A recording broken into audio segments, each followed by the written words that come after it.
WTT-TV presents Cooking with Kevin, and here's this week's recipe is your host, Kevin.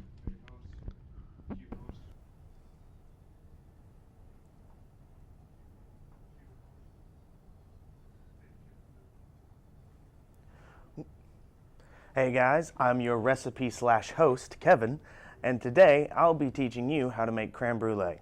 Now, I understand that dessert can seem kind of intimidating. It has a little bit of a perception as a fancy dessert, but it's actually very simple. What you're going to be starting with is a custard, which you can make with 4 very simple ingredients: sugar, eggs, heavy cream, and vanilla.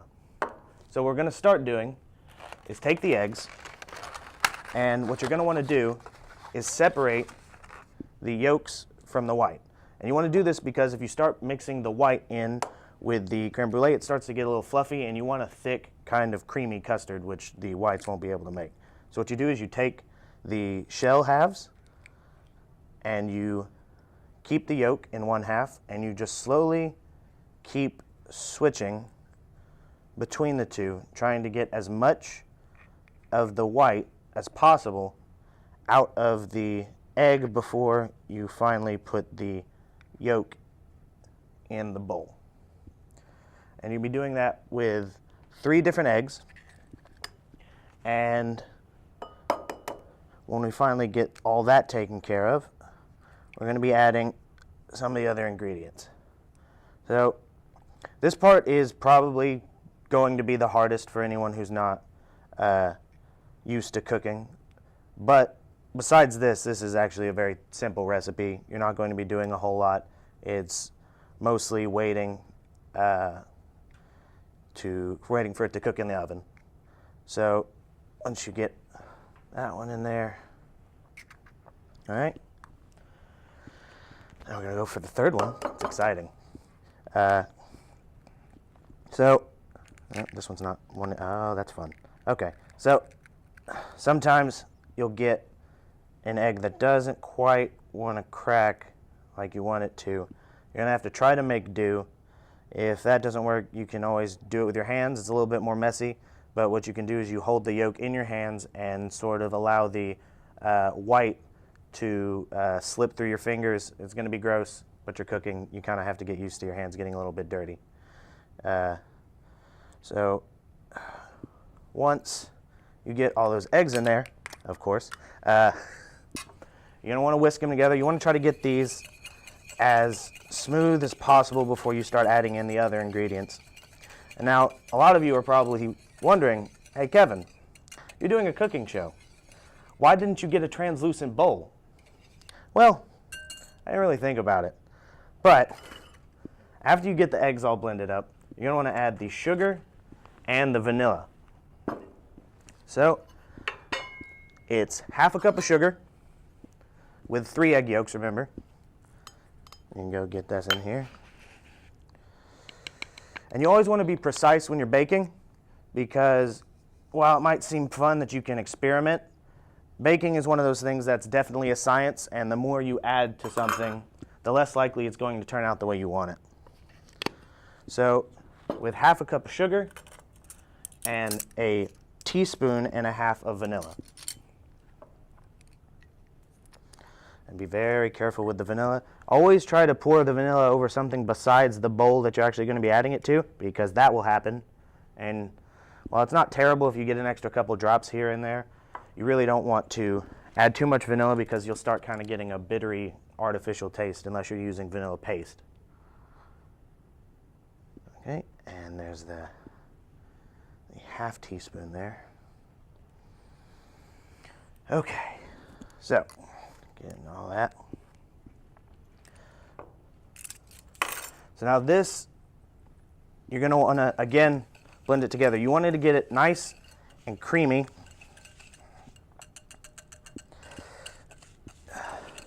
The reason you mix this in before you do anything else is because if you add the cream to it before you whisk, you'll risk getting a lot more bubbles in the cream because it is whipping cream.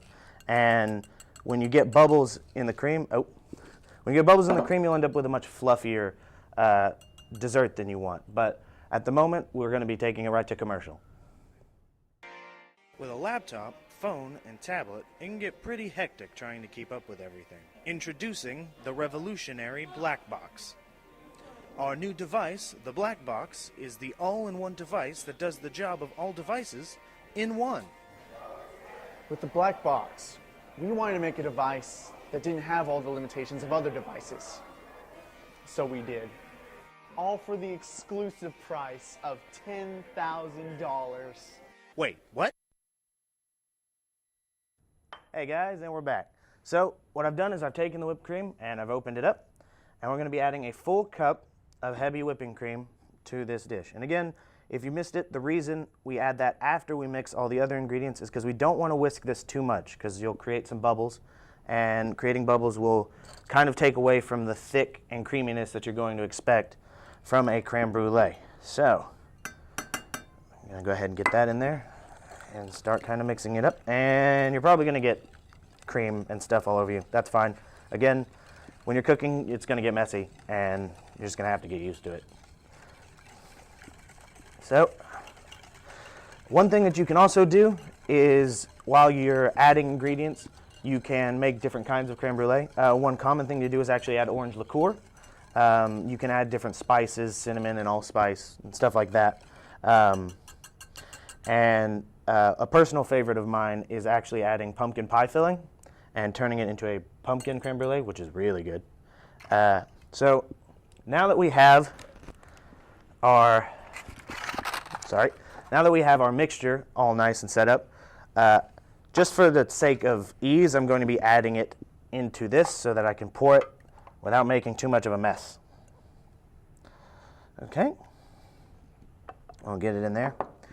And what you're going to want next is ramekins. Ramekins are going to be these, if you don't have clay or porcelain ramekins, they're going to be these tiny little tin things.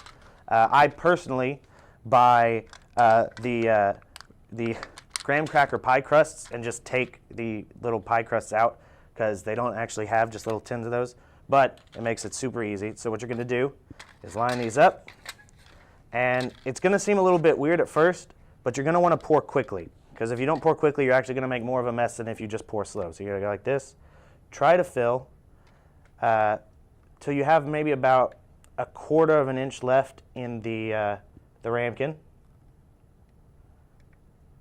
And there we go. Last one's not quite as full as we'd like, but that's not a big deal. So what you're then going to do is you're going to lay them down in your pan.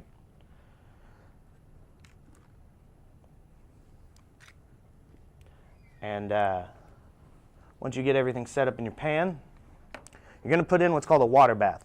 It's really simple. Basically, you're just going to add water, preferably hot water, to the pan until the water reaches about half of the level of the ramekins. When you're doing lighter ones like the ones I have, sometimes it's better to pour the water before you place the ramekins in, but it looks like we got it. So once you pour the water in, you're going to want to preheat your oven to about 325 degrees. So we're going to go ahead and take these and put them in our imaginary oven. And they're going to cook for about an hour. Now, while they're cooking, what you're looking for is a very, very light golden brown top. You don't want it too brown. That's what the bruleeing part is for. So when you finally get them all said and done, you're going to be looking at 6 ramekins with custard and all that on it. And you're going to put a little bit of sugar on top. And with that, you can do one or two things. You can either place the custards back into the oven and broil them for about 2 minutes, or you can brulee them with a torch, which will get a nice crispy brown top, which unfortunately I can't show you today because I can't have any fire on me. But that's how you make creme brulee, guys. So thank you all so much for watching, and have a great day.